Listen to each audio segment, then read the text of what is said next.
Welcome back for another installment of Fellowship of the Rink.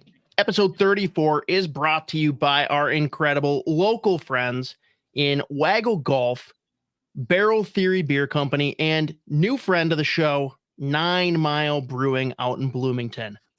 With me, as always, is Joe Smith of The Athletic, bringing you all the insider info on your Minnesota Wild and Gophers hockey.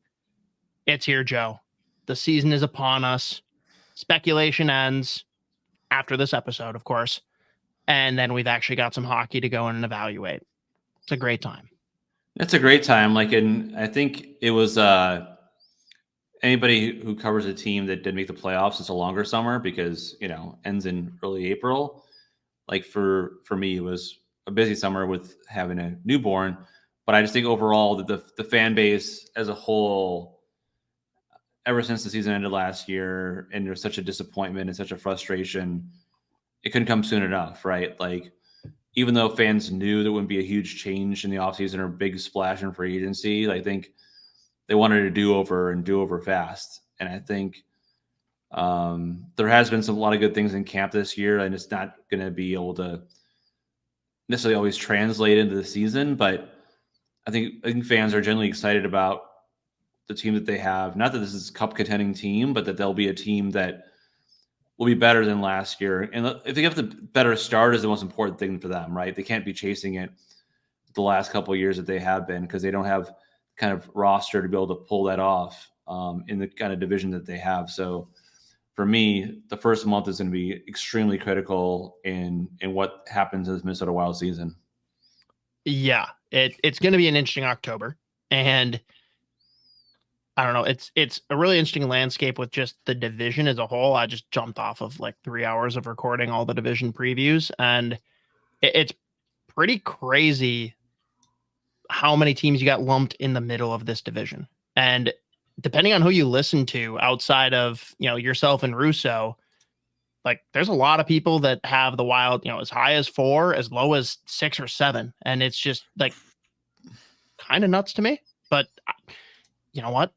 We'll get to the end of the year and I'm going to see a lot of things that don't make sense. So maybe they're right. I don't know. Quick rundown. We're going to do just some brief notes from the exhibition game for Gophers versus Huskies on Saturday.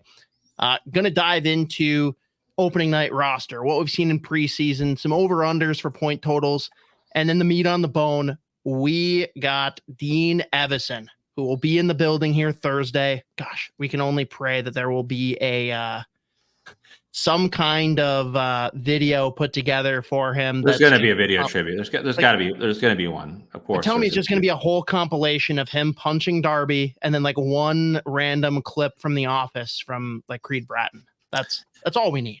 They won't do that, but they'll definitely have him punching Darby. Clearly, and Dean was here longer than he was just a head coach. Obviously, worked with Bruce Boudreau, but very well respected guys in the organization. Current players, obviously Bill Guerin too. He'll allude in the podcast here. I got a chance to communicate with him after the firing and everything like that. So, I think he'll get a nice ovation from the fans. I think he will. A lot of times coaches, their time runs out, not necessarily because they're a bad coach, it's because of the circumstances, because team performance, and it's a lot easier to make a change and jolt a team by changing a coach versus trading guys on your team.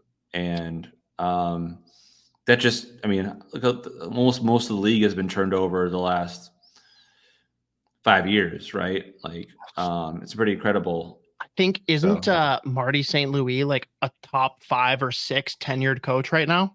For 2 years, yeah. Yes. Like it's. And I covered John Cooper, and he's the longest tenured coach, and he's been around since 2013-14, which is, again, it's only like a decade, right? And like that's a long time, but like you think about other sports where people have been around for like 2 decades and stuff. So how long did Belichick have the job? What's that?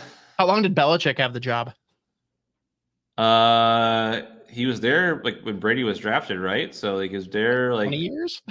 99 till, yeah, it's, you know, not everybody gets that longevity, but I think it'll be exciting for Wild fans to see Dean. And he obviously, as he showed in our interview, very appreciative of his time here and learned a lot. And a lot of coaches who go through their first opportunity learn a lot, and they're one that they get fired from, and then they go on and have more success. And I don't envy what he's going through in Columbus. And to be fair, and we'll preface this before our interview starts, as we pre-taped this interview earlier on in camp, and this before the tragic passing of Johnny Gaudreau and his brother.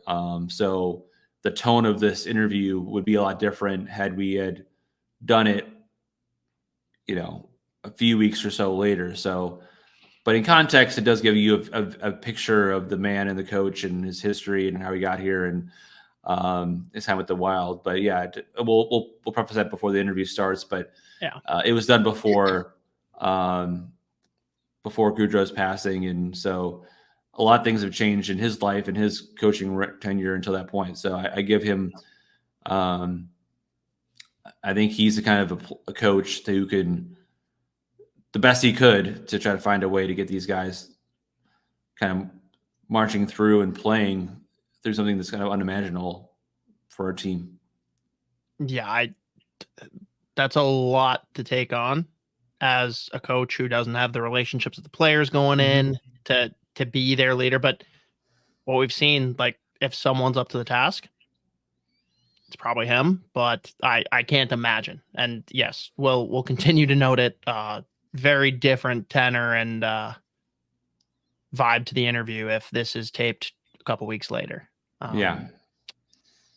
But let's jump in here.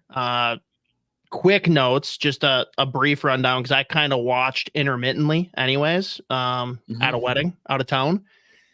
But Gophers, we can at least be happy that they started on the right foot, even though it's exhibition against Bob's old team. And anyone that missed it, go back and watch last week's episode where we interviewed Bob Motzko talking about the season. But 5-1 exhibition win over St. Cloud. Biggest things to note here: Jimmy Snuggerud looked the part, did not miss a step, and his goal looked exactly how Jimmy Snuggerud goals look. Yeah.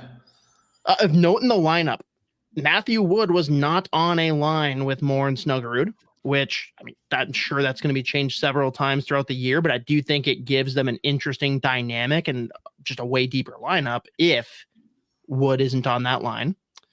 The one that's going to be fun to watch if it stays together, we have Paulson and Hendrickson, who came in and have the chemistry and did great things together in Dubuque last year, coming up just short of winning a Clark Cup against a historically good Fargo team.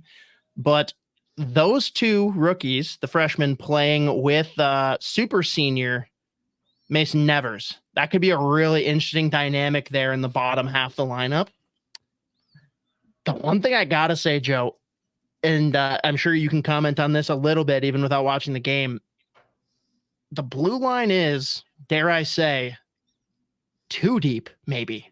Like, we got 8 guys that should all be getting regular minutes, and it's going to be fun to see how some of that develops. And the injuries happen, so it's good to have the depth, but I don't know. It's going to be tough for a couple of the freshmen to push for playing time. It will be, and I know Bob Motzko has been really high on the blue line, and I think every year since Faber left, it's been like, oh, our blue line just as good as it was before, and I get that, and I get as a coach you will say that. It's hard to imagine a blue line better than having Faber, Lacombe, Johnson, Kester. Like they're just, it's like, as far as like the talent of the group, the leadership of the group, and like that's just a very difficult thing to top. Yet I think overall's depth from 1 through 8, like you mentioned, like it's a very, very impressive group, and it's just a matter of how they gel together, how the pairings mesh.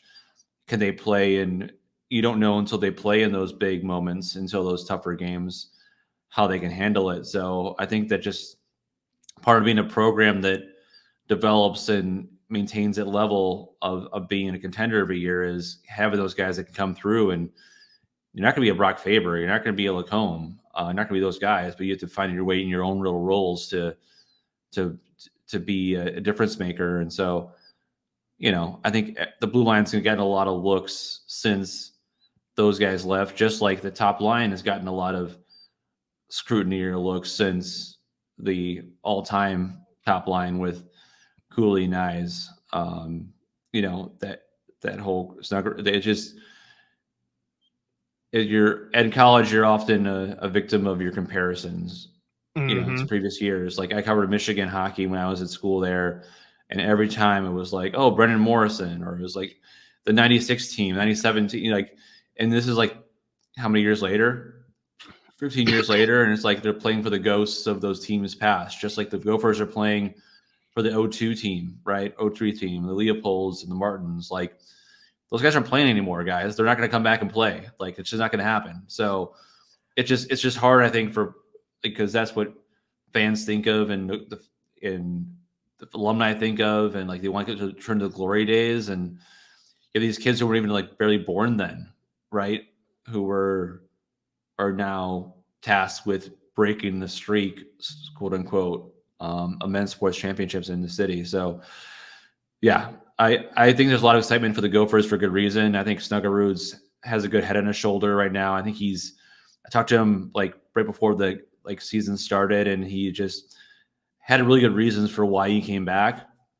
He could have turned pro. He could have went that way, and it would have been easier for him to do that just because of guys he's played with and seen have gone that route, like Nyes, Faber, Cooley, Lacombe, like a lot of the guys he was just around.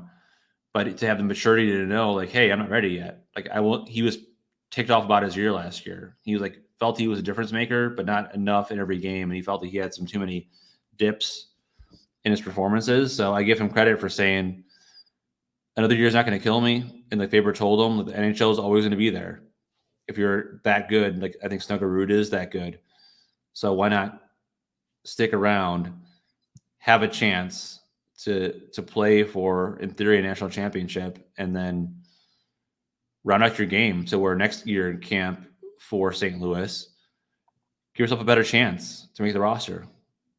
And what a better way to showcase it than in front of the fans in that Frozen Four down in St. Louis. St. Louis, right? Yeah. Like that could just go from St. Louis and just stay there, right? I don't know what their schedule is like in early April, but Yeah. And he got all the support in the world from the Blues, and they're not a contender right now, right? They're not looking for their final piece to the puzzle, and so I think it's smart for them to be patient with a guy like that. So I think in the world where guys go too soon, too much, I think that was a great decision for him. Just like it was a great decision for Faber to leave, a great decision for I think Cooley. You can back and forth on his decision, but I think he's shown he's an NHL caliber player. Nyes is in the top line in Toronto.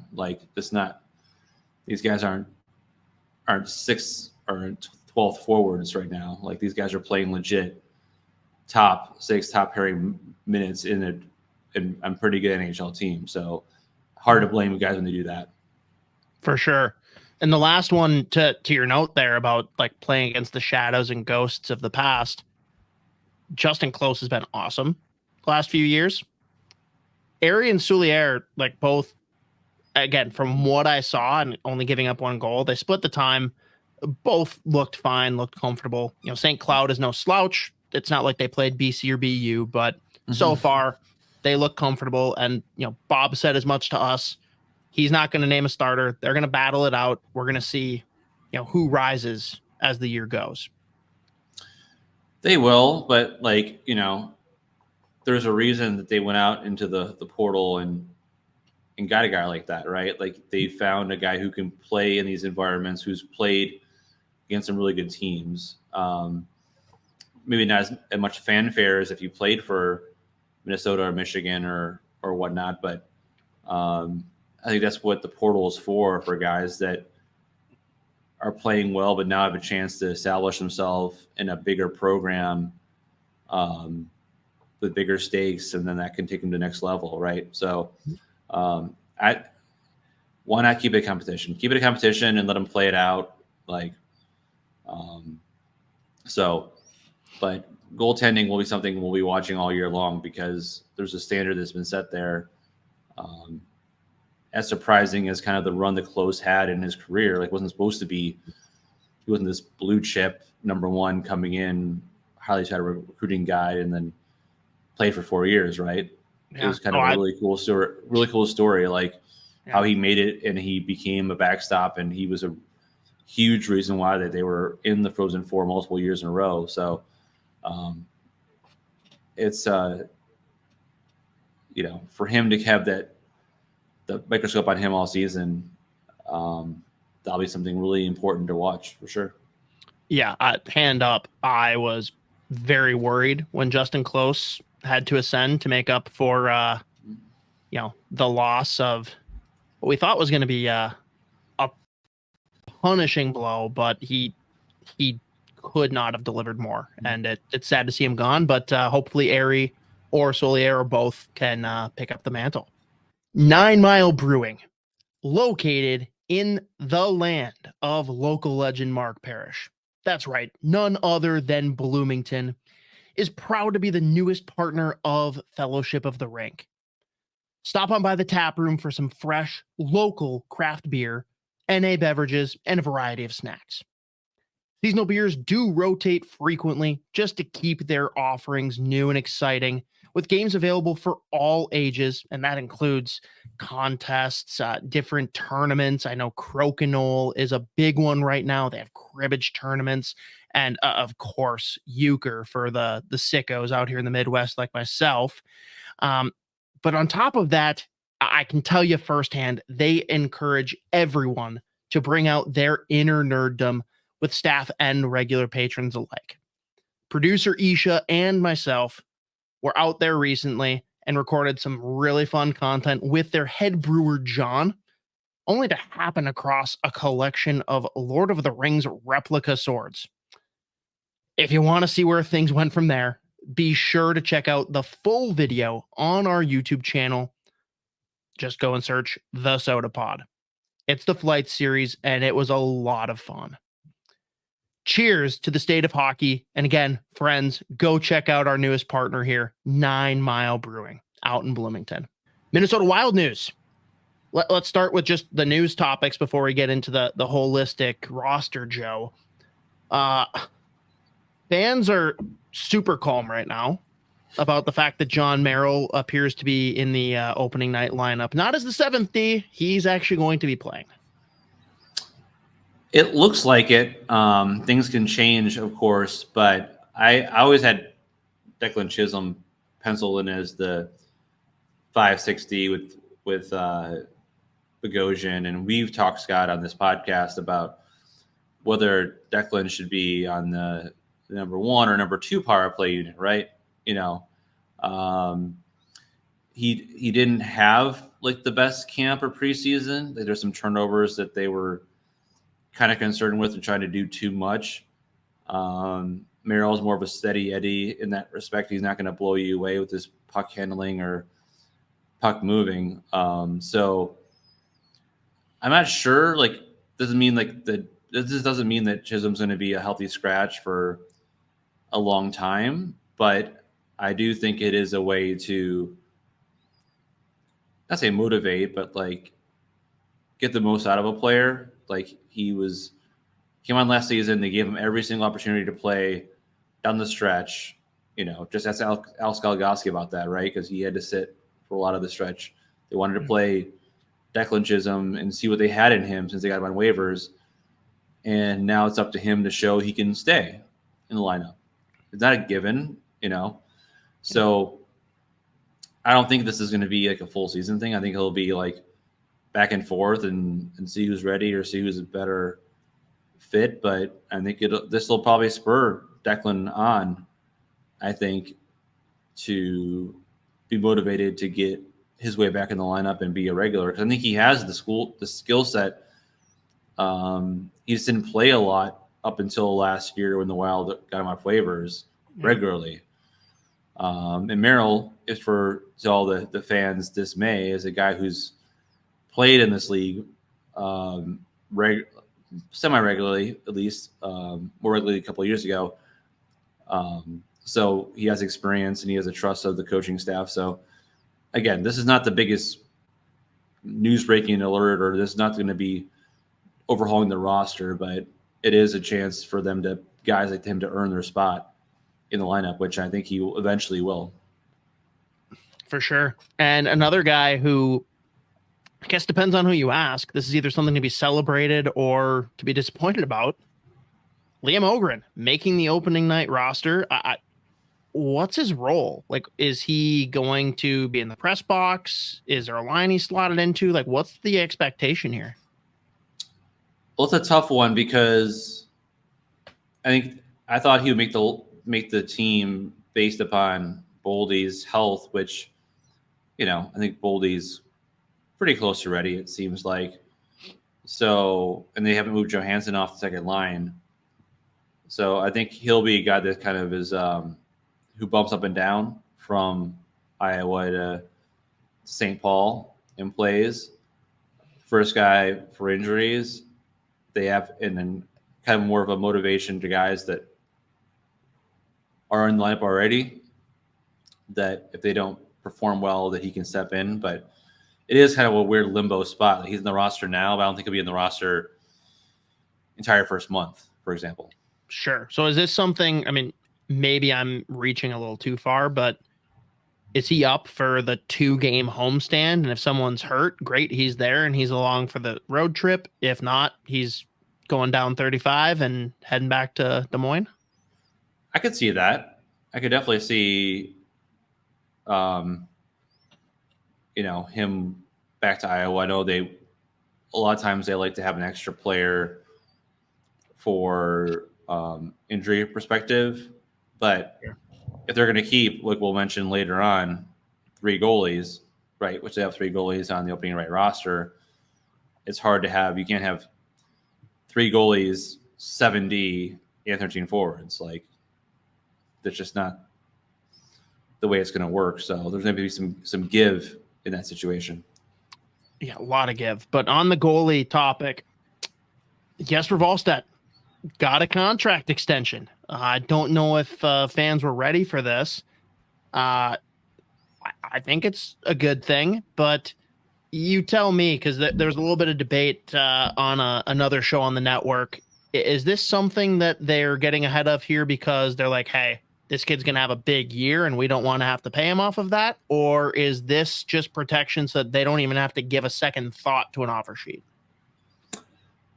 Both. I mean, I think it's just a smart business decision. If you know this guy is your goalie of the future and you've seen enough, but he hasn't shown enough body of work to where he can warrant or ask for a large number, like, it's not a long-term deal either for him either. It's a couple more year extension, but it does take away from what people have been speculating as like offer sheets on him next year.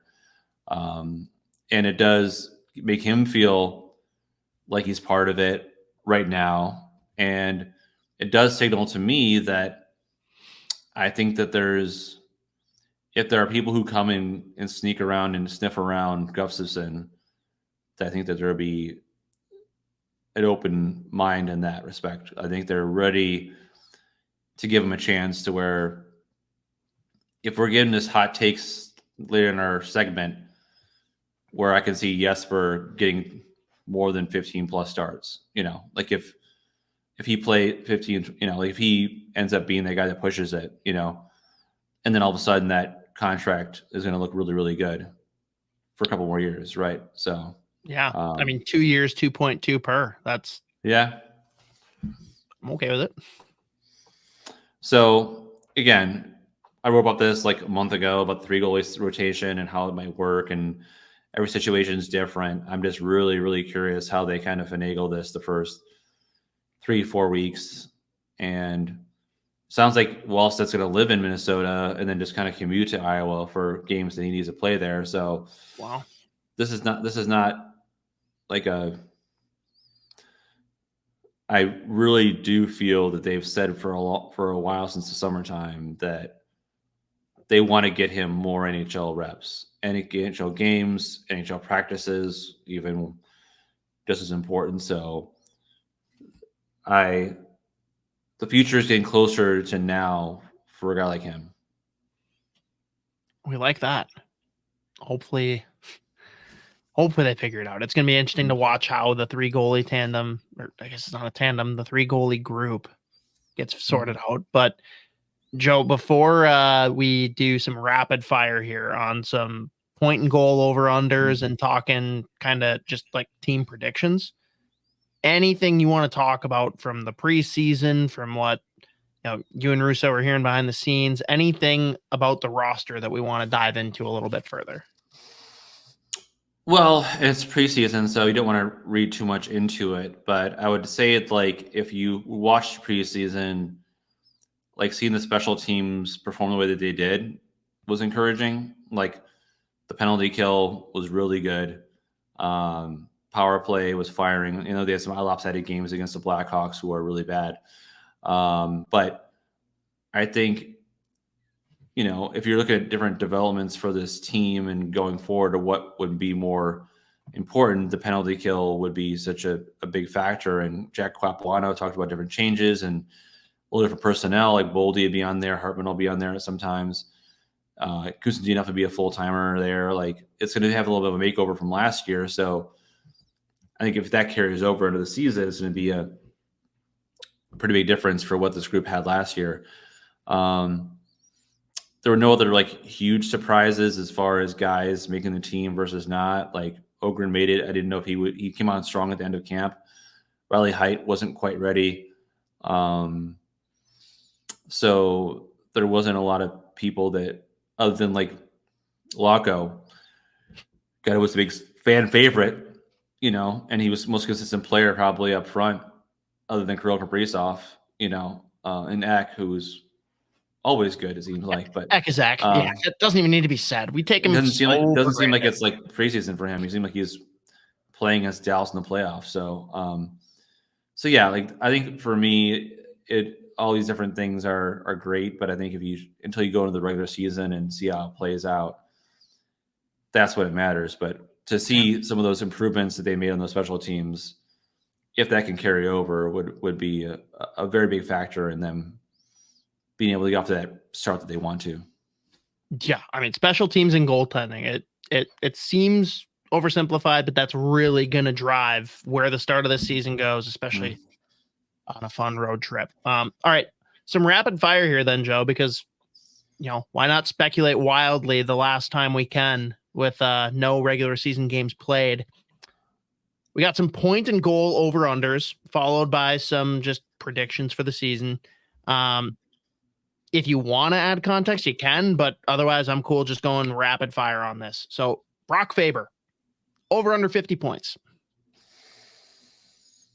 I've set it at 49.5. Basically, does he hit 50 or not? No. Okay. It's not a bad thing. I think it doesn't hit 50, but I think he got a lot more opportunity last year in the first power play because Sturgeon was out. But I think if he's 46 or 45, I don't think people are going to be sweating it. So I think he's under 50, but he's still getting in that 40 to 47 range in points. And he's a rock solid defender. So yeah, that shouldn't scare anyone. Not what he's here for, but gravy if it happens. Rossi, over under 59.5 points. What did he have last year? Last year he was 21-19, I believe. So 21 goals, 19 assists. You're gonna jump 20 points from last year. I mean, the real question with this, really, if we got to spell it out, is he going to spend a decent amount of time on the first line, and can he produce on the third line? Right? Because that was not playing. He was all over the lineup, obviously, but can he take another jump? That was his first full season. I'm more on the lines of you last episode where he could be a 30-goal scorer. I think he could be that guy, especially if he's playing in the top six, especially if he's playing with Kirill and Zuccarello. I don't know where it'll be on the power play probably the second unit. But yeah, I think if we're going Rossi and Hartman, like I think it's the next guy. Yeah. I got Hartman at the same over under. I think Rossi will probably have more points than Hartman this year. Okay, Rossi over Hartman, but probably leaning under for both their point totals. It sounds like. I think so. Like I guess if Rossi scores 30, that's like 30 assists. If he plays in the top line most of the year, then he could probably sniff 30 assists just from being there. Being there. I mean, not that he was still, contribute, but yeah, I think Rossi would have a better chance at 60 points than Hartman will if the role stays the way they are right now. Fair. All right. This one, if you get the joke, Middleton goals over under 7.5. He was last year was a career high for him. With how many? I know he career high in points too, 7. right? Yeah. Well, because he hit 7 goals so early, and so Brock Faber was interviewed on Spittin' Chicklets, and like he said that it was kind of like a funny joke within the team that like he hit 7 so early, and they're like, "Oh man, how many goals is he gonna hit?" And he never scored again. Never. When was his last goal? It was first half of the season. Yeah, I 7 goals. He can. I mean, it's not a. That's a new record with 8. If he gets 8, like we're not talking 15 goals for him. I think we're talking like 8 to 10. But if he gets that, I think a lot of people would be happy. Yeah, sorry, that one was more to be cheeky. So then we've got Marcus Johansson. This is one where his pace for scoring when he came in at the deadline would have paced 25 goals when him, Boldy, and Eck torched. We're together. Yeah. Last year, paced 12. Which one's more likely to happen this year? Him being low teens or him surpassing 20? Low teens. Okay. And I think like it's a contract year, so I think that's usually the thing better. You gotta consider. Better. And like, well, my thing is how long of a leash will he be given in that top 6 role? Like if he's like last year, he was given a pretty long leash, right? And he went for long droughts without being that guy. So like, will he be given that same leash this year? Yeah. I mean, teasing another hot take depends on if you ask Russo or LaPanta. They got pretty heated into that one, man. That was. They always do. It's fun though. I enjoy it. Yeah, no, like I enjoy it too, just being like on the sidelines having popcorn and hanging out. But pretty much. I don't think Johansson will get 20 goals this year. But if he's in the 15 range and he's more consistent last year, he's like actually more of an impact player or just has some of that juice to his game, I think the Wild would take it. Not everybody, unlike your predictions last week, are going to score 30 goals in this team. Like we can't have they're not going to have 30 goal so scorers. They're going to average 30 between the two. But like Ross will get 30, and then Hartman will get 30, and then Boldy get 40, and then Merrill will get 50. Like this will be like the sounds like we're winning the cup. I like it. 76 Canadians all of a sudden. Yeah, right. I just think that, if you guys will get bumps, I think Johansson is who he is. And when he's at his best and he's skating well and he's showing his vision, and I don't see him at a higher point total, but if he gets 15, 16 and is more consistent, then they would certainly take that for where he's at in his career. Totally. Marat Huznadinov, fan favorite. Can he hit 15 goals, or is that too lofty? I don't think he will. I think he's going to play 4th line center and a lot of penalty kill. And so he'll play, 8-10 minutes a game. Not really much power play. He gets some shorthanded opportunities. Like I'm saying he can't score. I'm just saying that with the role he's going to play, if we're talking about Johansson getting to 15 versus Kuznetsov, I don't know. I just think that Husnudinov. He can still have a really good season without like that line in camp was really good, I thought, with him I love that and line. Gaudreau and like there's a lot of things to like about that trio, and without him scoring 15 goals, they could still be really effective. So I don't think he's going to be there. Up until last year, Zuccarello was pretty consistently hitting 20 goals. Does he get back there this year, or is that a thing of the past? How many games has he played with Kaprizov? Well, that is the question, isn't it? If Kirill has anything to say about it, most of them. Well, he plays in the power play too, and so they have those.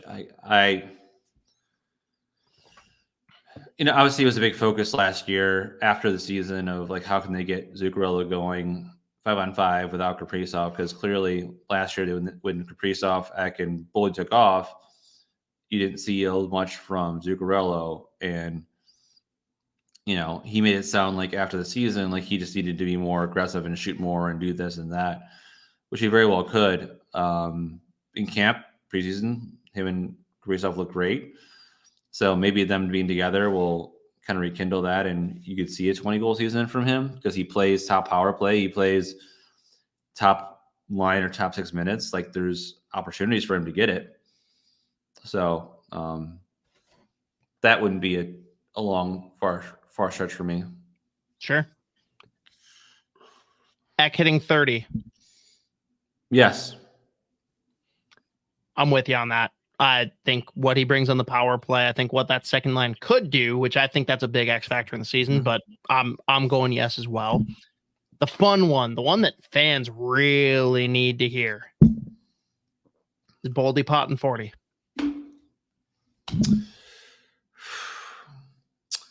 I know Bill Guerin said on a podcast recently that he'd be a 50-50 guy. Yeah. 50-50. We're talking Jose Canseco kind of thing, 50-50, right? Or Shea Misinterpreted. Ohtani. He's going to show up 50% of the time. 50% of the time, he'll score 100% of the time. There we go. I do think he can score. I do absolutely think he can score 40 goals. I do absolutely do. Like my hot take would have been like that Kirill scores 50, right? That in my there's the next one. Can Kirill hit 50? But like we can't all just be like the hype train of like 50, 40, 30. Like this is not the whole bugaboo with the Wild has been offensively challenged, right? They've always been really good. I mean, at least more recent past have been a really good defensive team, identity, hard to play against, and then the offense kind of let them down, especially in the playoffs. So I'm not going to be on here on the bandwagon just all of a sudden be like, he gets 50, he gets 40, he gets 30. But Matt Boldy is certainly capable of scoring 40 goals, like without a doubt. I think he's absolutely capable. I think we're a year early. I think like if they find the right line mates for him this year, then yeah, bank it. But I think there's going to be a lot of guys rotating through who's playing on the wing with him and Ek. And I think they find the right formula in. But I think next year is when I'm going to be a lot bigger on Boldy going off and finally like planting his flag. Yeah, he will, and he'll get there. And like last year, he was a little banged up in the beginning, like after the first couple weeks of the season, and he was struggled. And then Dean got fired. Then he took off once Hines took over. I think he had 28 goals since Hines took over, something like that. So he's a 40-goal caliber guy. Like that's with his skill set. So it's just a matter of consistency with him. Yep. Is Kaprizov hitting 50? This is the last over-under. So 49.5 is the line, I guess. Let's give him 48. Oh, falling just short. I like that. And is he going to hit 99 points too? Oh, instead of 100 points? Oh, yeah. just to like barely piss fans off. I think he'll get 100 points before he gets 50 goals. Maybe. I'm on board with that too. So, and they would take either if you're a Wild fan. Yeah, I think both are absolutely doable, but I'm with you. I think 100 points is more likely than 50 goals if one's going to happen. All right, team predictions. First, I guess this one's less of a prediction, but to come out of October, that tough road trip, right? How many points do the Wild need to have come November 1st for you to be comfortable with where they're at? So they have 7 road games, right? Yep, 7 road, 2 home to start. So you have 9.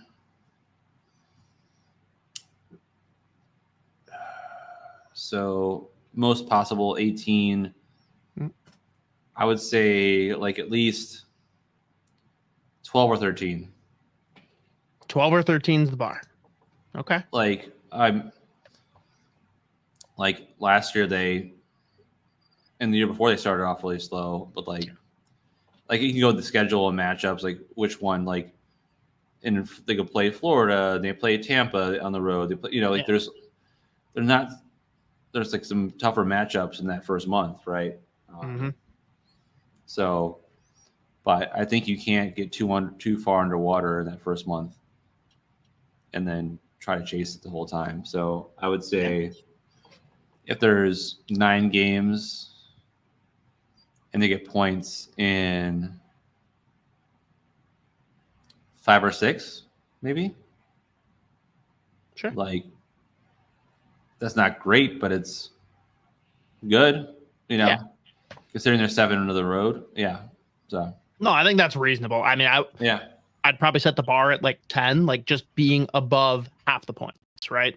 Especially with how many road games there are. There's some good teams in there, but like I think to be like happy about it, I'm with you. Like that 13-ish range it feels like a good spot. And again, it's realistic. It's just, what are we going to see from the start? It's always been the problem here. But that aside, then, where do you see the Wild finishing in the Central Division? 1 through 8, where are they going to fall? I think they'll be in the 4th, 5th range, and they'll be fighting for one of those 2 wildcard spots by the end, would be my prediction. Not to say that they couldn't overtake like a Winnipeg thing, but I think realistically, look at what they were record-wise against some of their teams last year, ahead of them in the standings, that can all of a sudden just jump crazy the other way. But I think the 4th, 5th range is like realistic if some things go right for them. Fair. And do you think that gets them into the playoffs? I think it will. I think if they're 4th/3rd, obviously if they're 3rd, they'll be in the playoffs. But if they're 4th in the Central, that gives them a great chance to sneak in there and then see what happens. Like obviously they'll be in a tough matchup no matter what, but it's really, really important for them to make the playoffs, as much as just making the playoffs has been a throw-in each year because of what they've done. But come off of last year, Krill being a free agent in the summertime, some new guys being mixed in, Wallstedt being a guy who will help play more games. It's so crucial them make the playoffs, right? And I don't think people are banging the door down knowing they're going to win a cup this year. But if they go to the playoffs, have a strong first round, obviously for them that they win a first round series. But I think just critical for them to make the playoffs, for a psyche perspective, for a fan base perspective, for just the guys on their team that they've signed as core members to show that they can get back there. I think it's so important. And it's just important for some of these guys to get that experience too. Like even if you lose in the first round, there's a lot you can take from that. So I'm with you. Awesome. Well, that rounds it out. Unless there's anything else you wanted to hit on, I think we can kick it over here to Dean Evon, head coach now of the Columbus Blue Jackets. And a reminder, guys, this was recorded a couple weeks before the tragedy that befell the Gaudreau brothers. So a little bit different tenor, and definitely something that, would have been addressed a little bit differently had it happened a couple weeks later. But let's send it over to Dean. This interview is brought to you by our friends at Waggle Golf. Weigel Golf believes what you wear on the course should reflect your individuality, who you are, where you're from, your hobbies, interests, and passions. All the stuff that makes you, well, you. That's why every design is inspired by the desire to create a piece of apparel that strikes a chord when you see it, that makes you say, wow, that was made for me. Because in a lot of ways, it was. Ready to get your waggle on? Go to getyourwaggleon.com, throw in promo code SP10 at checkout to take 10% off your entire order. Joining the show today is one of us by way of 5 seasons behind the Minnesota Wild bench, never missing the playoffs, all while amassing or pacing over 100 points in each of the 4 first seasons. Dean Evon. Thanks for jumping on with us, Dean. Thanks for having me, guys. First question we ask everybody here. First couple are a little unorthodox, but first time you saw the Minnesota Wild, every time you look at the logo, what do you see? What is it? I think it's a cool uniform. That's what I see right away. It's a fantastic logo, obviously, and yeah. I mean,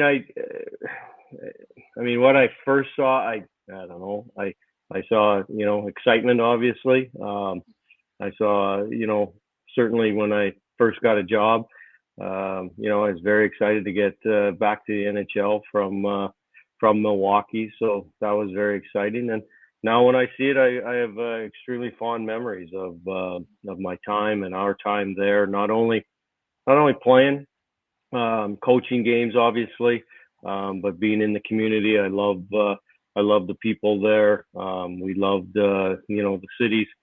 Spent a lot of time away from the rink as well, and got to know a lot of really fantastic people. So not only outside, but inside the organization as well. You'd be surprised the answers we get to that question too, because they look at the logo, like they see one player saw a UFO, one player saw a bear, one player saw trees in the background. So some people had a little different take on what they actually saw in the logo itself, like a Rorschach test. But yeah. Well, you know what, it's funny because I've had this conversation before. Like people have asked me, "What do you see?" And I look at it and I go, "Well, I see the logo. Like I don't necessarily look for if it's a bear or if it's a lion or it's a tiger or whatever. I don't know all the things that it's just the Minnesota Wild, and it's the the crest on your chest that you go out and play for every night." Well, as you probably saw, the name of the podcast is Fellowship of the Rink. And so it's a stick tap to Lord of the Rings. We're big fans of the movie. I'm not sure if you've seen the movie series or not. We simply ask people what their favorite off ice kind of passion is. And I think a lot of fans probably don't know how interested you are in theater and shows. And I was curious how you got started with that. What sparked your passion for it? And it seems like it's a big part of your everyday life. Well, funny story. When I was in junior, I read Lord of the Rings. I've actually never seen the movie. I was really engulfed with it back then as a 17-year-old. It really captivated my imagination, and it was exciting. I've avoided watching the movie because I've had such wonderful memories of reading the book. I don't read a whole lot anymore with this job. It's this bloody computer consumes your time.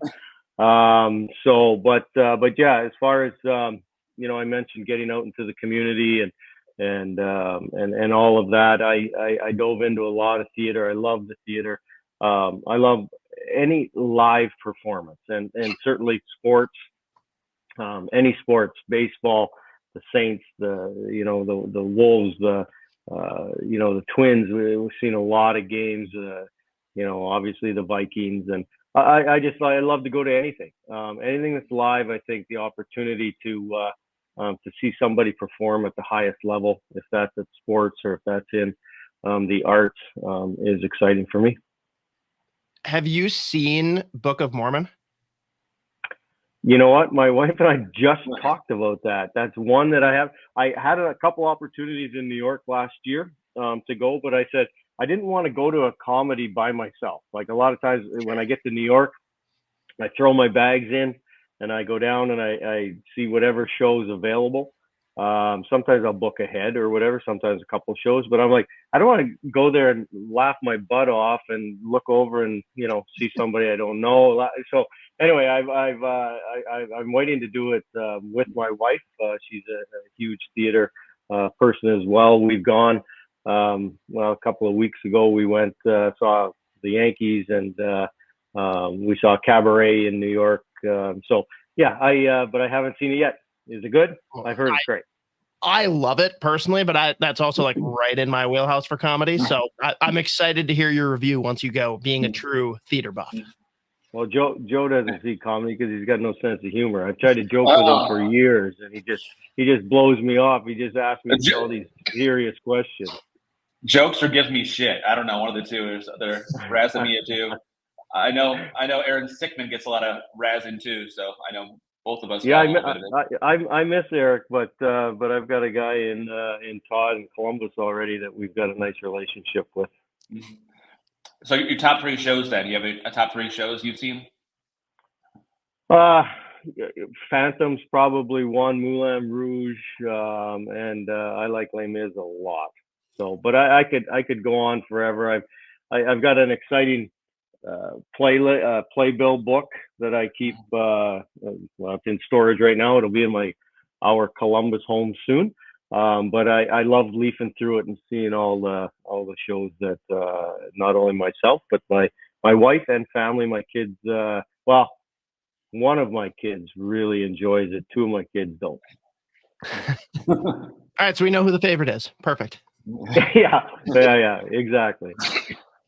And I'm actually going to Red Rocks to see Dirks Bentley with my youngest daughter next week.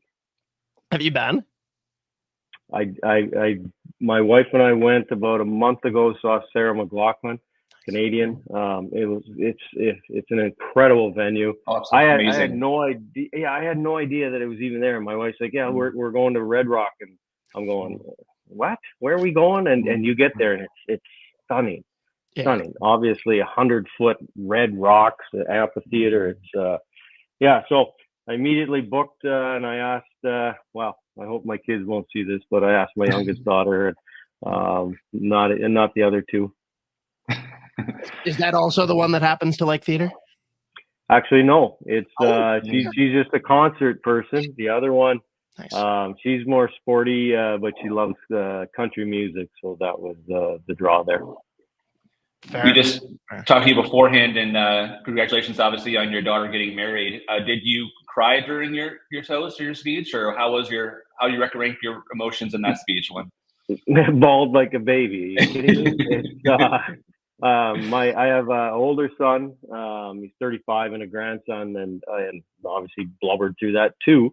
But yeah, this is my middle daughter. So yeah, it was very emotional. It's as you guys know, I do have a bit of passion and a bit of emotion, both ways. And yeah, I think it's healthy. My mom taught me a long time ago, just let it rip. So, yeah, I kept my sunglasses on the whole time. But yeah, I was soaked. I mean, speaking of just let it rip with the emotions, what makes Darby Hendrickson so punchable when you win a hockey game? He is, one, he's like a brick. I can't say, house. He's ripped. Like he's just a massive man, but he is, you know what? And I know Darby's going to Nashville now, but he's been there a long time in Minnesota, and the people know exactly, I think, who he is. He was a player and a broadcaster and a coach. He's absolutely salt of the earth, team first. He doesn't get super excited, but it's inside. He's got such passion, and so I don't know. He's probably the closest guy. When we first kind of got excited and started that thing, I was probably happy that he wasn't hitting Brett McLean because he's a little smaller. Were you aware just how much like fans talk about that, the lore there? Everyone's like waiting after the game for you to go over and swing at Darby. No, as Joe's probably told you, I don't have any social media. I don't read articles. I'm sure Joe writes very well, and I'm sure this podcast is fantastic. But I don't watch them. I just good or bad. I just never have. I just feel that it kind of distracts both ways. Like if people are saying so many nice things about you, you get all pumped up, and then if you say crappy things, you get down. And so try to stay level keel.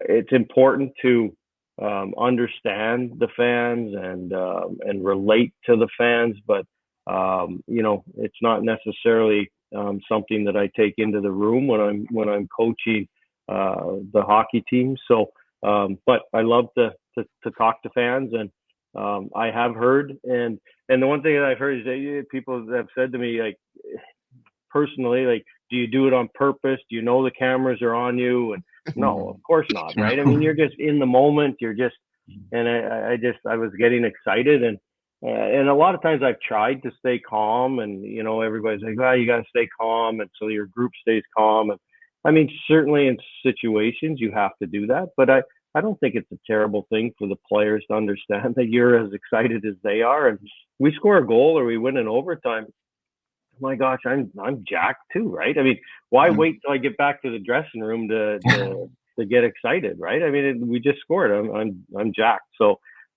yeah, I think it's a positive thing. One story you might have read of mine is my trip to Kamloops. I really enjoyed getting to know kind of a little your backstory with that one. I think fans really learned a lot about kind of where you came from and why you do what you do. And I was just curious, since I know it's such a formative time in your life, like what do you think kind of shaped how you coach or how you are, just by that, what you build a forge there, and like just your experience there? How did that kind of shape the kind of coach you are today, including in Columbus? Well, after you got me fired in Minnesota, Joe, I read your article, as you know, and I loved it. As you know, we've talked about this before, and with Mike, and I've never, I guess the part, I don't like articles that are on me, but your article I really enjoyed because it was about our team and about the success that we had and how the franchise took off from those years that we were in Kamloops, and kind of set the foundation for the great franchise that the Kamloops Junior, well, not Junior Oilers, the Kamloops Blazers are today, and winning all the Memorial Cups and the championships. So yeah, it was a fantastic article. And yes, it did shape a lot of who I am as not only a player, certainly. I don't think I would have played in the National Hockey League without having the firmness and the push from Bill LaForge, our coach, and all the great teammates that I had there and had the success. And I don't think I would have played in the National Hockey League, but I think it did shape a lot of who I am as a coach. I've taken a lot of different pieces from a lot of different coaches along the way, but certainly the first real coach that I related to and looked up to was Bill LaForge in Kamloops. Was it like 50 hits on the board, or did you write that 50 hits or something like that, or 50 something on the board for you guys? And very colorful way to. Yeah, we had to. Yeah, you had to tape up. We had a 50 placed on as we went out to the rink, and you had to get 50 shots and 50 hits, and you had to punch it as hard as you could when you left. Now it's a different time. I think he expected us to get 50 fights every night too. But yeah, that was so on the road we had to tape it a 50, a number 50, and everybody had to punch it on their way out so that we got 50 hits that night. I'm sure you've talked about this a lot before. You mentioned 50 fights in a game, but you fought Dale Hunter 3 times in one period, I believe it was, if that's physically possible. And I don't know what sparked that, or like, I know all different reasons, I'm sure, but why the hell did you do that? Well, it's physically possible. It just hurts like hell. Dale's a big guy. Like he's thick, and to fight him 3 times, my neck, I couldn't move for I don't know. It was hard. But you know what? I ended up coaching with Dale, but he came in as a head coach in Washington when I was there as assistant coach. He kept me on. But prior to that, we were both in Kelowna at a Memorial Cup. I was coaching junior, he was coaching junior, and anyway, we had sat at a adult establishment and talked about it. And literally, both of us said we were trying to survive. You were trying to stay in the National Hockey League. You're trying to play in the National Hockey League, and you're trying to win. And you were trying to help your hockey club win. He was playing for the Quebec Nordiques. It was in Quebec, and something had happened in the game, and we just fought naturally. And then when we got to the face-off circle after we got out, he looked at me and he says, "Do you want to go again?" And I, sure. Like I was whatever. I just you're not going to turn stuff down back then.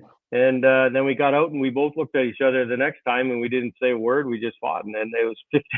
Yeah, it seems really weird to say that you fought somebody 3 times in one period, but to say that you fought the same guy 3 times, and then we got kicked out. Obviously, it was 3 fights.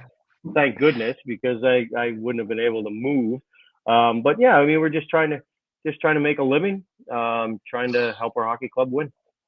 And I swear this isn't just a fight-based podcast, but the fans would never forgive me if I didn't ask you about the altercation with Rick Bonus between the glass.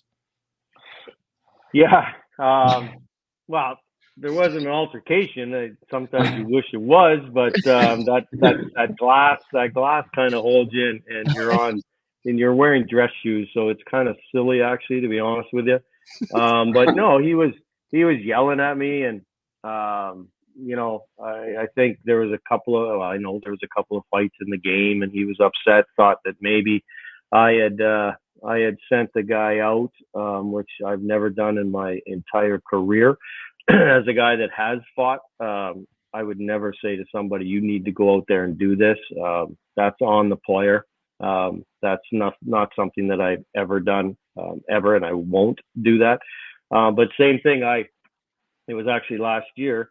We were in Chicago at the player or the coaches, general managers meeting in Chicago. It's the first time that I had seen him since that incident. And he came up and we were chatting. I was like, you know, Bones, I said, what are you yelling at me? And he said, I was just yelling at you because you had Ryan Reeves and I didn't have Ryan Reeves, and I was really upset about it. But we had a good chuckle about it. But I didn't yell. I just asked him to come over if he wanted to. You're quite calm. Yeah, it was a whole thing like that. It's obviously an exciting, crazy time for you in your life. Congratulations on the Columbus Blue Jackets job. What excites you or intrigues you the most about this club? Obviously, they're going through some rebuilding, some really young players, but they clearly need a little bit of a culture change there too, it seems like. Just what intrigues you the most about this opportunity? Yeah, I think you nailed a lot of them right there, Joe. Is that certainly the franchise hasn't a good foundation, right? But we all know you can get into all the stuff that's gone on the last couple of years with Columbus and the coaching changes and kind of the turmoil that's happened, and just speaking with the players. Obviously, I've had a chance to speak with almost every player. A couple are in Europe that I haven't spoke to yet, but they want some stability. They want some foundation, or to build on the foundation and the structure and all that. I don't use the word culture a lot. I think it gets overused, but we do want to kind of change the atmosphere in that dressing room. We believe that there is a very well-rounded group there. Yes, people talk about they're young, and we're young and skilled and all that kind of stuff, but we've got some veteran guys in there that are, you know, play a two-way game, that have bite, that have skill, veteran guys, and I think we've got a nice mix of everything. Some offense, some guys that play defense, and maybe our depth needs to be strengthened. But you're right, it's not unlike when we came into Minnesota. You know, there wasn't a lot of pieces or you know, a lot of excitement about different, but we were able to build an atmosphere in there, a team first mentality. I do believe that's one of my strengths is to bring a group together and play hard each and every night for each other. And that's what I'm excited about with our new coaching staff, to get after it and create that atmosphere in that room that allows the guys to go out and play hard for each other and hopefully win hockey games. What I've always loved about you, Dean, is how honest you are. You may not give all the answers to us in the media, but at least you tell how you feel. And I love in your opening press conference in Columbus how you were asked about the opening night against Minnesota, and you were like, "Of course, it means something." And I was just wanted to get your take on what does it mean to you? What will that emotions be like going back and that first game? Yeah, Joe, there'll be tons of emotions, obviously. Like I've said this several times, but I'm like people are like, oh, it's just another game. That's bull. It's not just another game. The Minnesota Wild fired me in November. There's there's all the emotions of the staff and the fans and you guys and all the times that I've walked through in that tunnel and went into that dressing room. There's a lot of emotions that are going to be stirred up. So yeah, it's exciting. Now, do I want to win that hockey game more than I want to win the 10th game of the season or the 60th game of the season? No, I want to win each game equally, as passionate about getting the victory. But yeah, there's going to be emotions. It's going to be exciting. And I'm really looking forward to it. I talked to other coaches who go into another job after having their first head coaching job, and they say how much they learned and how much they took from it, and how, hey, I'll do something different next time, right? You've had several months before you took over this job, probably to decompress and think about things. Like, now that you've had that experience to look back, like, what kind of things have you learned from your first one that can kind of help you in this one, in terms of things you might do differently or things you might have, taken from that? Yeah, no, there's so many, probably, I'm not going to go through a list of them, but there's in all areas, in structure areas, systematically, as far as how we're going to play. I've had an opportunity to obviously sit and watch hockey throughout the year and the playoffs. I had an opportunity to go to Prague and the World Championships and be an assistant coach of Team Canada and pick the brain of the other coaches systematically and how they deal with players, how their presentations are before the games, and how the post-game interviews are. I'm able to sit in the room and watch those and maybe I should have did this instead of did that during a press conference, in the past, or maybe the system in the neutral zone. I like that better than what we did in Minnesota. So we're going to tweak it.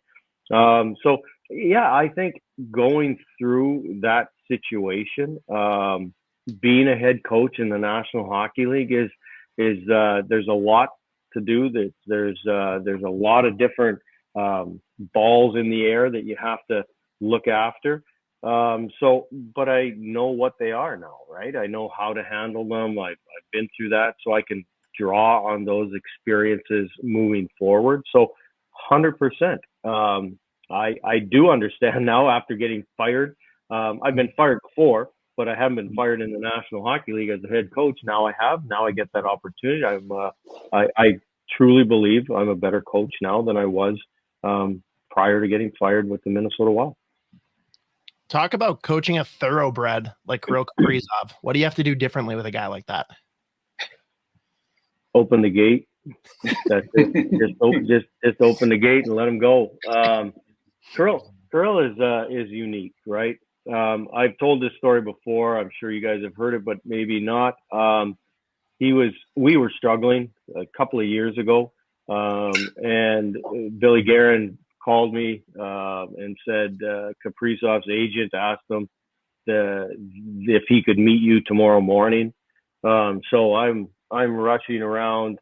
He was struggling a little bit. We were struggling. I'm rushing around getting all the numbers as far as how much he's played on the power play and how many minutes he's played and all of that, so that when he comes in, he's not, I've got some information that listen, I'm playing you the right way. He sat down and he said, I said, what's up? And he goes, what can I do more or differently or better to help us win hockey games? Simple as that. So fans see his passion, see his skill set, see his drive, see his tenacity on the ice, but what you don't see is in the locker room what a teammate he is. And he already is a leader on that hockey club. People look to him to, like, every day in practice, in the gym. He's the ultimate worker. And combined with that skill set and that mentality of team first, makes him the superstar that he is. Obviously, a guy you know too is Freddie Gaudreau, guy who's a good relationship with. I know he respects you a lot. Rough year last year, a lot of injuries. I think from the first third game of the season, got hurt. I don't think he was ever the same since then. Did you watch him the rest of the year? Like, what do you think about Freddie and maybe kind of a bounce back year for him? Yeah, well, as you know, I don't read all the stuff, but I have been told that, the fans are all over him. We should trade him, and when Evason gets a job, he's going to get to wherever Evason is and all that. Oh, you heard about that? Yeah, sure. Man, you know what? I'd love to have him. You know why? Because he's a great player, and he's an unbelievable person. So yeah, of course, if Freddie Gaudreau, you want to trade Freddie Gaudreau to us, that would be fantastic. Of course, I don't have anything to do with that. But yeah, listen, Freddie, what I just said about Kirill Kaprizov is Freddie Gaudreau. He's just not as skilled as Kirill is, but he is as passionate. He is as driven, and he is as team first as anyone you're ever going to meet. And I shouldn't say this because I'm not 100%, but I haven't asked for a lot of players in my coaching career, because I've only been a head coach in the National Hockey League. So in the minors, you don't really get an opportunity to say, I want this guy, I want that. But I did ask Billy Guerin if there's an opportunity to get Freddie Gaudreau here, he was in Pittsburgh, then that would be fantastic. I just told him who he is, what he is, how versatile he is, how he plays right wing, he plays center, kills penalties, can play on your power play. My gosh, why wouldn't you want? He's in fantastic shape. He's a tremendous person. So to the fans that are listening, you got to remember he's a human being too, and remember that he was banged up last year, and he is a great player. He'll be a great player for the Minnesota Wild, and if they want to give him to the Columbus Blue Jackets, by all means. I'm sure Bill Guerin will listen to the podcast and be able to set you up with that. Yeah, I'm sure he's going to watch for sure. Have you guys talked ever since? I know it's emotional the day of they let you go. Like, you and Billy cut up since then in different situations like that. I know you guys had a lot of respect for each other, even towards the end. Yep. Yeah, we spoke on the phone a couple of times after I was let go, and then we actually ran into each other in Prague. I think is the first time that I seen him. He was the general manager for the U.S. team, and I was there with Team Canada. We were actually walking around the square in downtown Prague, and he was having dinner and on an outside terrace. And I went over to him, and I actually leaned over. He was with Mike Sullivan, who's the Olympic coach, and then an agent. And I leaned over, and they were talking hockey, and I said something to the effect of, if you didn't fire your coach, you would have made the playoffs. And he just kind of turned around, and we had a big hug, and obviously I was joking, and but we had a big hug and we had a good chat. All my family was there. Yeah, I get what happened, right? Do I agree with Billy Guerin, the Minnesota Wild, firing me? No. Do I think we were about to come out of it? Do I think I could have still, helped that team get to the playoffs and where we're looking to go in the future? Yeah, of course I did. But I understand why and a lot of different dimensions, and we're not going to get into all of them. But I get it. It's the game. One, you never burn bridges, but I don't hold grudges either. I don't, because Billy did that and felt he had to do that. That doesn't mean it's a personal attack on me. It's just he felt that the way for the hockey club to get better last year and to make the playoffs was to let me go and bring in another guy. So he did that. So moving forward, he's made phone calls for me. He actually was the first one to say, if I wanted to go to the World Championships, he'll throw my name around. And so yeah, I have a great deal of respect for Billy. Again, I'll reiterate: did I like what he did? Do I agree with what he did? No, but I understood it. Absolutely. Everybody learns from all those. He learned from that situation. You learned from it. I mean, it seemed like everybody in the whole process went through that. Before we let you go, we have like a couple golf questions, since we have one golf question we have everybody. It's about time. I hate talking about hockey. Golf is perfect. Let's go.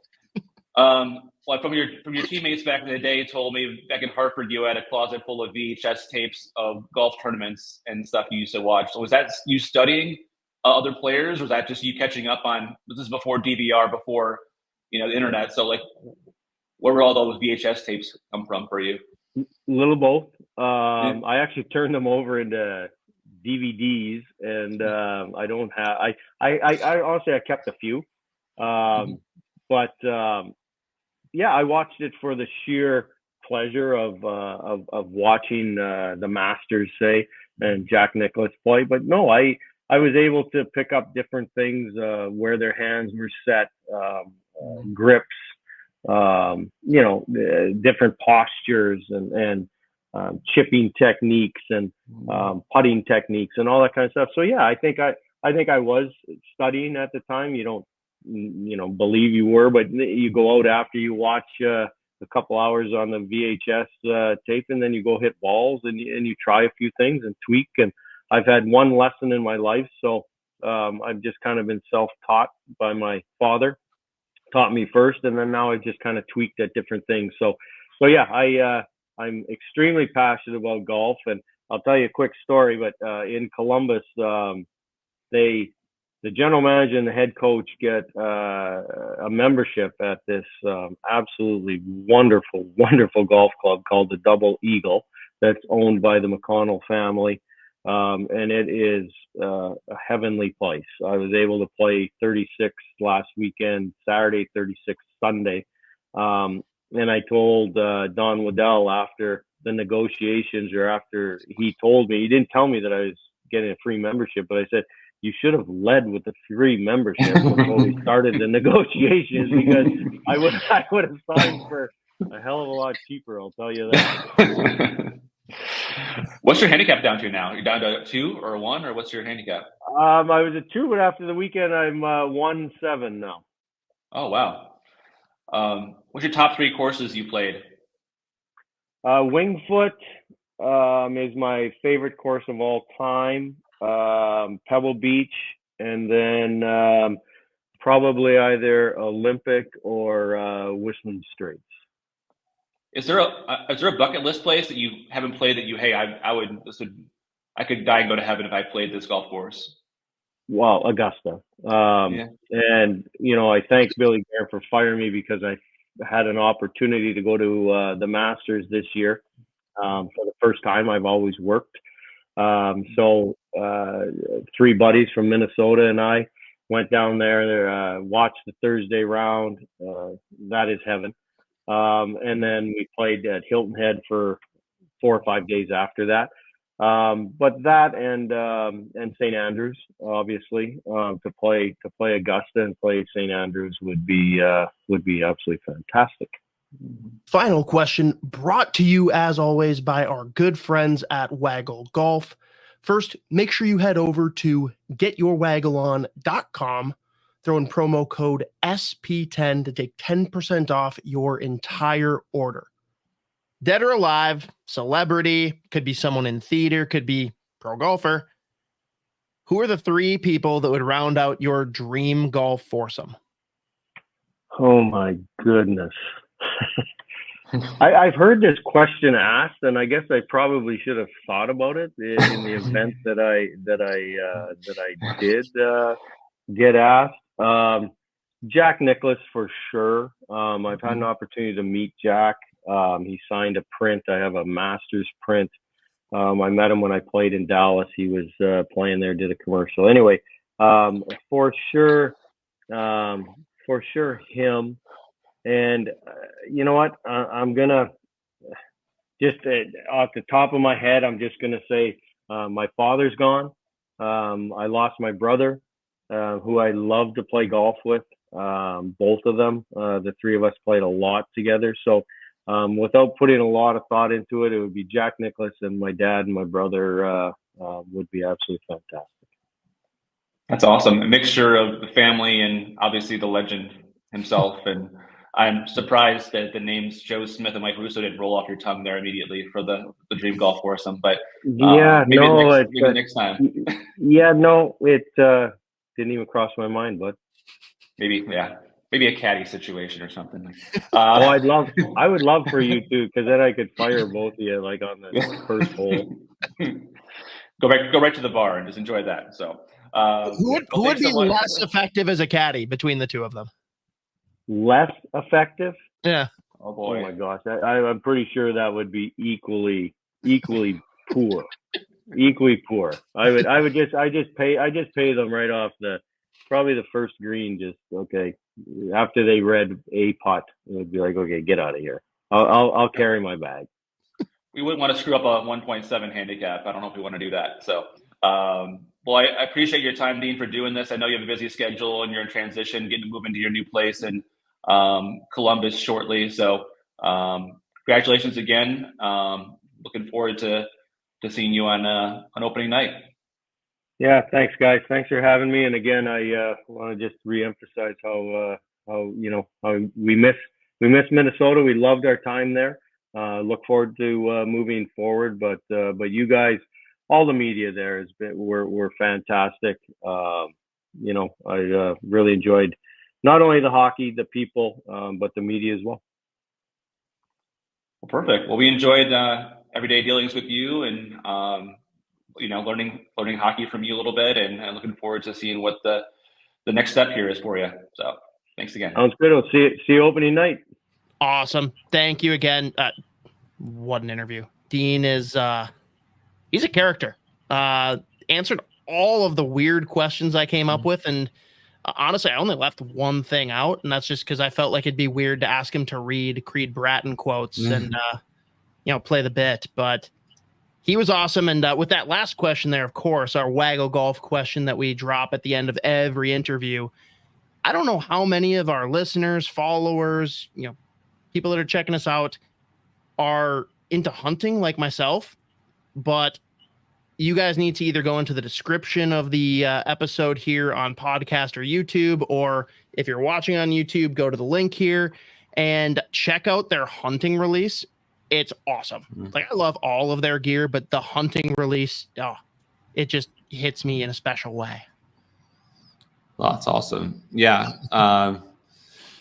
No, it was awesome. Great to have Dean on. And, I think people on the outside didn't get to appreciate the personality that he has, and all the kind of how wide ranging his interest level is in a lot of different things. So I think fans will love this interview and get a little feel for what he's like and what he loves and what's made him him. So, like I said before in our intro, he'll get a good ovation from the X crowd when they announce him and do the little video tribute, I would think. I hope. But yeah, no, he's, a career lifer in hockey, like a lot of guys of his ilk and from Western Canada, and or at least playing in Western Canada. And how many of those Whalers guys are NHL players or executives right now, right? That the whole roster that they had.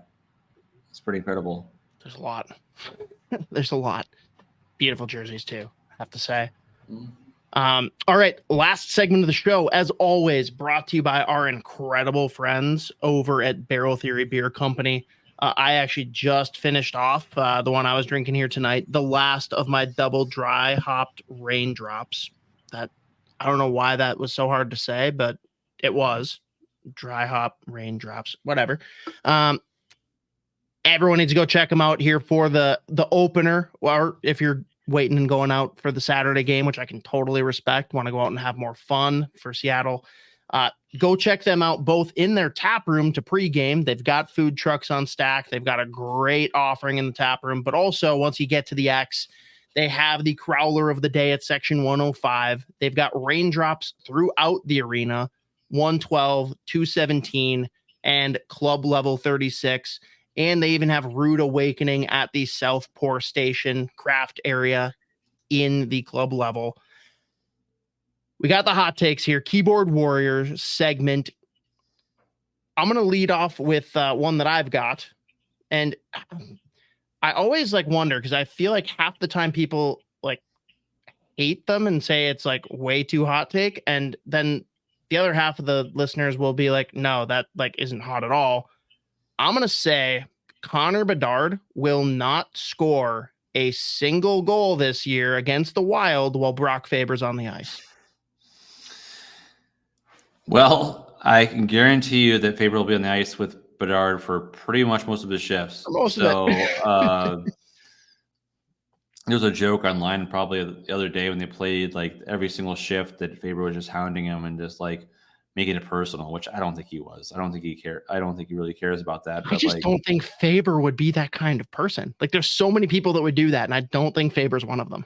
No, and he's competitive as hell, right? And he wants to win, and I'm sure he'd, in his mind, competitive is different than making it personal though, and being yeah, Bedard, this is on you.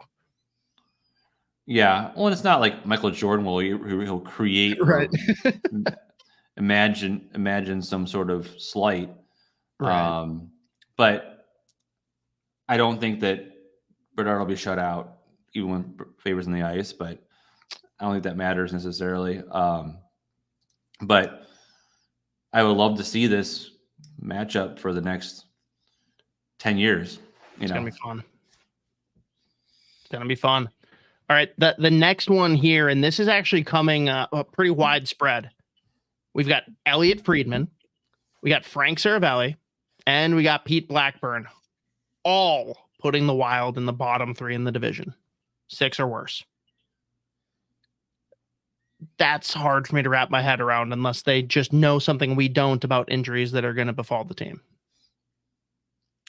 Are they that much below St. Louis or Utah or St. Louis and Chicago are the ones that they all seem to have behind the Wild. So it's Winnipeg, Utah, Nashville, Colorado, Dallas that they've all pretty much unilaterally got ahead of them. Yeah, and Nashville has had the most hype of any team or most teams in the league. I'd put them second behind the Devils probably. Yeah. Yeah. I mean, for hype, not where I rank them. Yeah. No, and I can see where it's a realistic scenario where the Wild can miss the playoffs just because of where the division is set up right now, right?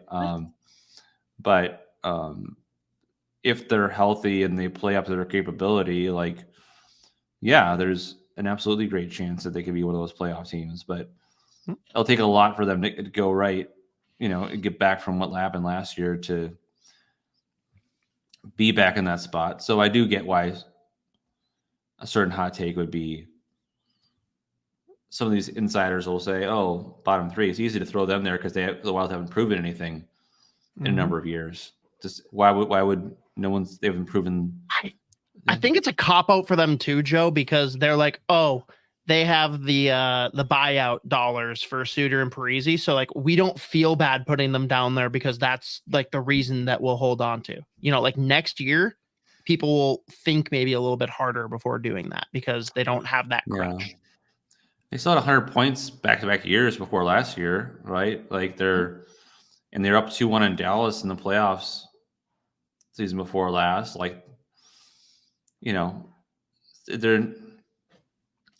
I'm not saying they're a cup contender, but I'm saying they're not far away from being a team. Like the previous years, and I've talked to like Darby Hendrickson about this too. Like there were some years when they just ran into Chicago teams that they were just gauntlets, right? And there was a chance in those years they could have won more than one round or something like that. But they ran into Chicago a number of times with some of the teams that they had that they thought were legit, could win a round or two, and they just lost to them. So, but that's not the problem of today's Wild, of course. Right. But like I'm just saying, in perspective of their history of not going beyond the first round in more recent times. But yeah, the guys they have on their team, and if their goaltending is the way it's capable of being, their blue line is much better. Like